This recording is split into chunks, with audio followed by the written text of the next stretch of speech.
بڑے ویژن کے اوپر آیا کریں اور اپنے آپ کو ذرا ٹف ٹارگیٹس دیا کریں. آپ اپنے آپ کو ٹف ٹارگیٹس ہی دیں گے اور سہل پسندی میں رہیں گے تو بچے نکارا پیدا کریں گے. مشکلات میں ڈالیں اپنے آپ کو. اسلام آسان سولوشن نہیں تھا, کبھی بھی نہیں تھا. ایک سیکنڈ کے لیے سوچیں, ایک سیکنڈ کے لیے کہ آپ اکیلے ہوں اور فرشتہ آپ کے پاس آئے, پوری کی پوری دنیا کا دین بدل دو. پوری کی پوری دنیا غلط ہے. سوچیں ذرا, Stephen Hawkins, Richard Dawkins, Einsteins, Newtons, آپ کے والد, آپ کی امی, آپ کے بزرگان خاندان, علامہ اقبال, محمد علی جناح, یہ ایک دو فرشتہ کے سارے غلط ہے. ان سب کا دین بدلنا ہے. اتنا پریشر ہے, میجر ہی نہیں کیا جا سکتا. یہ مشن میرے نبی صلی اللہ علیہ وسلم کو ملا تھا. ٹاپ کے فلاسفرز, لسانیات کے ماہرین جو قرآن کو چیلنج کرتے پھرتے تھے, اس لیول کی ان کی گرپ تھی, ان کی پکڑ تھی لسانیات پہ. یہ مشن ملا ہے میرے نبی صلی اللہ علیہ وسلم کو. ایزی سولوشن نہیں ہے اسلام, ٹفسٹ سولوشن ہے, ٹفسٹ. مگر کیا کرے, دوسرا تو کوئی ہے ہی نہیں سولوشن, دوسرا کوئی سولوشن ہے ہی نہیں. کیونکہ بات عربی کی ہو رہی ہے, میں بات پوری کر دوں. ایسے ایسے شعراء تھے, 3 طرح کے شعراء تھے. ایک وہ جو عورتوں پہ شاعری کرتا تھا, وہ باقیوں سے وہ بھی بہتر تھا کیونکہ اس کے رومانٹک ایکسپریشنز اس لیول کے آرٹسٹک ویلیو رکھتے تھے کہ لوگ دنگ رہ جاتے تھے. عورتوں کے اوپر شاعری, عورتوں کے جسموں پہ شاعری کرنا. اس سے اوپر والا شاعر نیچر پہ شاعری کرتا تھا, فینومیناز کے اوپر شاعری کرتا تھا. اور اس سے بھی اوپر والا شاعر, کیٹیگریز تھی پوری. پڑھے ذرا, اللہ کے نبی صلی اللہ علیہ وسلم کے ٹائم سے فوراً پہلے کی بات ہے, ان کے ٹائم کے دوران بھی چل رہا تھا. تو ٹاپ شاعر تھا, وہ فلسفے کی شاعری کرتا تھا. جو نمبر 2 کا شاعر ہے وہ کہتا تھا ہم تو ان مجلسوں میں بیٹھ ہی نہیں سکتے, یہ اتنے اوپر کی باتیں. اور نیچے والا شاعر ہے, اس کی عزت ہی نہیں ہوتی تھی کہ تو عورتوں کے اوپر شاعری کرتا ہے, نفس کی شاعری کرتا ہے.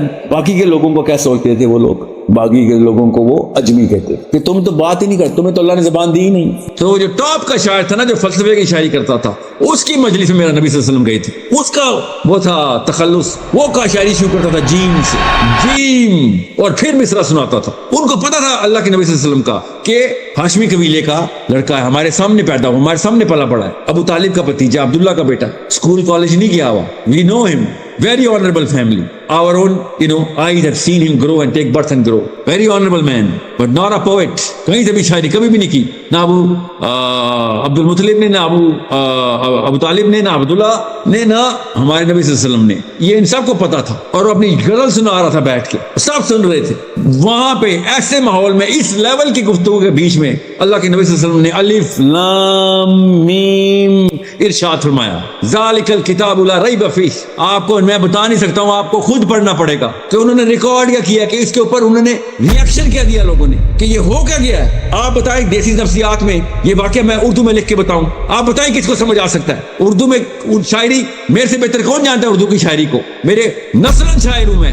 یہ والے القاب اس طریقے سے بحر کو طے کیا ہی نہیں جاتا جس طریقے سے ابھی میں اس بحر کو طے کیا جا رہا ہے. شاعر دنگ رہ گئے کہ یہ تو نے کیسے میٹر بیلنس کیسے کر لیا. آپ پڑھیں ذرا, انہوں نے لکھا کیا, انہوں نے بولا کیا پھر اللہ کے نبی صلی اللہ علیہ وسلم کے جواب میں کہ یہ تم نے کہاں سے لے کے آ گئے ہو یہ کلام؟ ہمیں تو پتہ ہے تمہارے پورے خاندان کا, تم شاعروں کے خاندان سے نہیں ہو, اور وہ بھی ہوتے بھی تو اس لیول کی شاعری کہاں سے لے آئے ہو؟ ہمیں تو سمجھ بھی نہیں آ رہی کہ ریئیکشن کیسے دیں. سناٹا چھایا ہوا تھا, تیاریاں شروع کر دی انہوں نے, بندے بھیجے انہوں نے کہ چیک کرو یہ کہاں سے لکھے ہے, کس نے لکھوایا اس کو. آپ بتائیں ذرا, خالی میں نے 3 حروف پڑھے ہیں, بتائیں اردو کیا ہے اس کی, الف لام میم کی کیا اردو کروں, کیسے کروں اردو اس کی, کیا چائنیز میں بتاؤں, کیا انگریزی میں بتاؤں کہ الف لام میم کی طاقت کیا ہے, اور کس طریقے سے ایٹم بم کی طرح برسا تھا اس وقت کے شعراء کے اوپر. سوچیں ذرا, آپ کے ذہن میں پاسبلٹی بھی آ رہی ہے کہ اردو میں اس نفسیات کو بیان کیا جا سکے, یا اس واقعے کو بیان کیا جا سکے, اس واقعے کے اثر کو بیان کیا جا سکے, یا ان کے ریئیکشن کیوں اتنے بڑے ہوئے تھے یہ بیان کر سکوں میں. سوچیں ذرا, میں نے صرف پہلے 3 حروف پڑھے ہیں قرآن کے, اور دنیا کی ساری زبانیں فیل ہو گئی. بہت ایزی لے لیا قرآن کو ہم نے, اصل میں بہت ایزی لے لیے. ہمیں سمجھ ہی نہیں آیا کہ 7ویں آسمان پہ لوح محفوظ سے 6000 آیتیں کائنات کے مالک کی ہمارے تک آ چکی ہے 7ویں آسمان سے.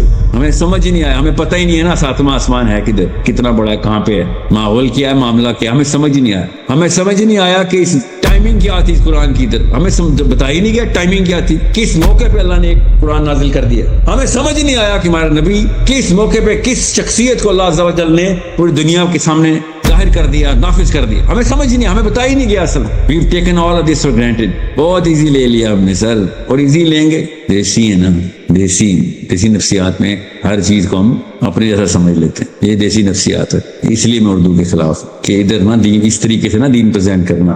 جس قوم میں سونے کو پیتل کہتے ہو ادھر سنار کی دکان نہیں کھولتے ہوتے، سمجھ رہے ہیں؟ یہ بہت غور سے سمجھیں، ادھر نہیں قرآن کی ویلیو ہونی، ادھر ویلیو نہیں ادھر پہنچے شاباش، یہ خود ہی تابع آئیں گے۔ اس قوم نے ایک ہی تو کام میں پی ایچ ڈی کیا ہے، غلامی کیسے کرتے ہیں؟ فکر نہیں کریں، 25 کروڑ غلام تیار بیٹھے ہوئے ہیں، جانے دیں گے آپ کے اوپر، آپ بس طاقت میں آنے والے بن، آپ کے مقبرے بھی بنائیں گے مرنے کے بعد، آپ کی مقبروں کے اوپر لوگوں نے اپنے نسلیں قربان کرنی ہیں، مقبروں پہ خالی آپ کے پورے پاکستان کی روڈیں آپ کے نام پہ رکھی ہوئی ہوں گی، آپ کے نام کی پارٹیاں بن کے الیکشن جیتا کریں گی، آپ طاقت میں تو آئیں۔ یہ غلاموں کی قوم ہے، فکر کیوں کرتے ہیں؟ آج تک نکلی ہے کسی کام کیا انہوں نے؟ بس وہ ایک گروہ چاہیے جو نافذ کرتا ہو۔ ان چوروں کو سمجھ آ گیا ہے، ان چوروں کو سمجھ آ گئی ہے جو پہ نافذ ہوئے میں 70 سال سے، مسلمانوں کو مومنوں کو سمجھ نہیں آ رہی۔ تو علی صاحب میرا سوال یہ نہیں ہے کہ آپ کے امام کو عربی آتی ہے، میرا سوال یہ ہے، اور یہ بھی نہیں ہے کہ آپ کو عربی کیوں نہیں آتی، میرا سوال یہ ہے کہ آپ اپنی مسجد کے امام کیوں نہیں؟ عربی کی باتیں بعد میں کریں گے، پہلے زاویہ درست کریں، تصویر الٹی پکڑی ہوئی آپ اپنی مسجد کے امام کیوں نہیں ہیں؟ وہ بندہ جو کبھی اسکول نہیں گیا، آپ جو کہ پی ایچ ڈی کر کے بیٹھے ہوئے، وہ بندہ جو آپ سے تنخواہ لیتا ہے، آپ جو کہ لاکھوں میں تنخواہ لیتے ہیں، بڑی بڑی کمپنیاں چلا رہے ہیں، آپ جو کہ پوری دنیا کے نظام کو سمجھتے ہیں، وہ اپنی گلی محلے کے نظام کو نہیں سمجھتا، آپ اس کے پیچھے نماز پڑھ کے اس کو اپنا امام کہہ رہے ہیں۔ آپ اس کے امام ہونے چاہیے، وہ آپ کا امام ہے، آپ کی اہلیت کروڑوں گنا زیادہ ہے، اس کو آپ نے اپنا امام بنایا ہوا ہے۔ عربی بعد میں سیکھیے گا، پہلے اپنی نفسیات درست کریں۔ ہم سب اپنی ایک مسجد ٹیک اوور نہیں ہو رہی، ہم پوری دنیا کیسے ٹیک اوور کریں گے؟ You be very very careful when you come in to the light of Islam. اس کا نا ایک وائرس دکھا دے گا وہ کہ ایسی انفرا ریڈ لائٹ ہے اسلام کی، اندر باہر سے سب کچھ نظر آ جاتا۔ درست کرنا تو پڑے گا، we need to fix it, we need to do every single day every single night. Islam میں چھٹی نہیں ہے جی۔